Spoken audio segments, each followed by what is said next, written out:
নমস্কার বন্ধুরা, ঝুমাস কিচেনে তোমাদের সবাইকে স্বাগত। আশা করি বন্ধুরা তোমরা প্রত্যেকেই ভালো আছো এবং সুস্থ আছো। আজকে আমি তোমাদের সাথে রেসিপি শেয়ার করব।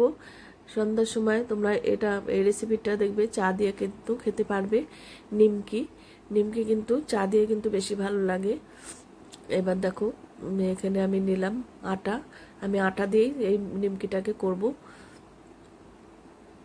এবার আটাটাকে চেলে নিলাম, তারপর একটু নুন দিয়ে দিলাম,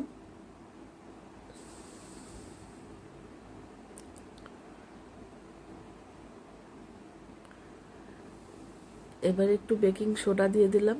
বেকিং সোডা দিলে দেখবে খুব খাস্তা হবে। এবার দিলাম কালো জিরে আর 2 চামচ ঘি।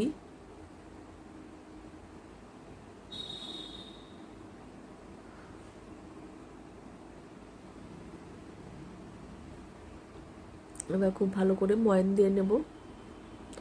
যত ময়ান দেবে ময়দা কিংবা আটা দেখবে ততই খাস্তা হবে। এবার আমি আরো 1 চামচ ঘি দিয়ে দিলাম।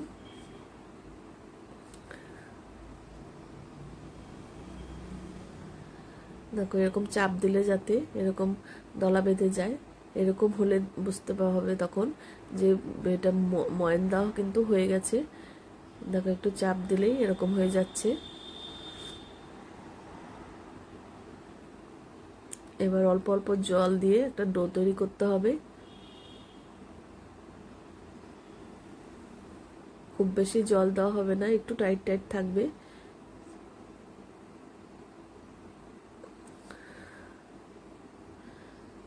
তোমাদের যদি এই নিমকি রেসিপি ভালো লাগে অবশ্যই একবার হলেও করো। সবসময় দোকানের থেকে কিনে না খেয়ে দেখবে এইভাবে ঘরে তৈরি করাও কিন্তু বেশি ভালো হয়। এবার এটা আমি মেখে 10 মিনিট রেস্টে রেখেছিলাম। দেখো খুব নরম হয়ে আছে ডোটা। এবার আমি নিমকির সাইজে করে নেব, বানিয়ে নেব। দেখো বেলে নিয়েছি, এবার কেটে নিচ্ছি। তোমরা যদি সুন্দর সুন্দর রেসিপি পেতে চাও আমার ইউটিউব চ্যানেলটি অবশ্যই সাবস্ক্রাইব করে রেখো। আর যদি ফেসবুক থেকে দেখো পেজটিকে ফলো করো, তাহলে আমি যখনই যা নিত্য নতুন ভিডিও আপলোড করব তোমাদের কাছে সঙ্গে সঙ্গে পৌঁছে যাবে। আর আমার আরেকটা শর্ট চ্যানেল খুলেছি, সেটাও তোমরা সাবস্ক্রাইব করে রেখো, তাহলে ওটাও তোমরা দেখতে পারবে।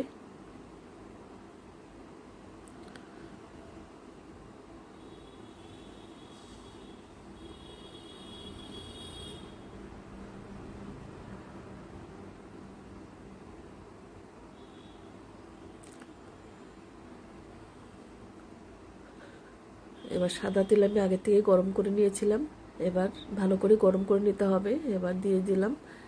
এবার একটু দলা দলা পেকে গেছে কিন্তু কিছু হবে না, তেলে দিলেই ছেড়ে যায়। দেখো সবগুলো ছেড়ে গেছে।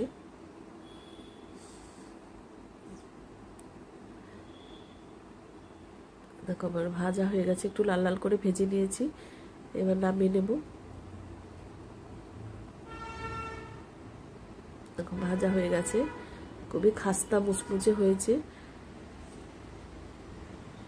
আজকে তাহলে আমি এখানেই রাখছি। এরপরের দিন আবার নতুন কোনো রেসিপি নিয়ে তোমাদের সামনে হাজির হয়ে যাব। এই গরমে তোমরা সবাই সুস্থ থেকো, ভালো থেকো। টাটা বন্ধুরা।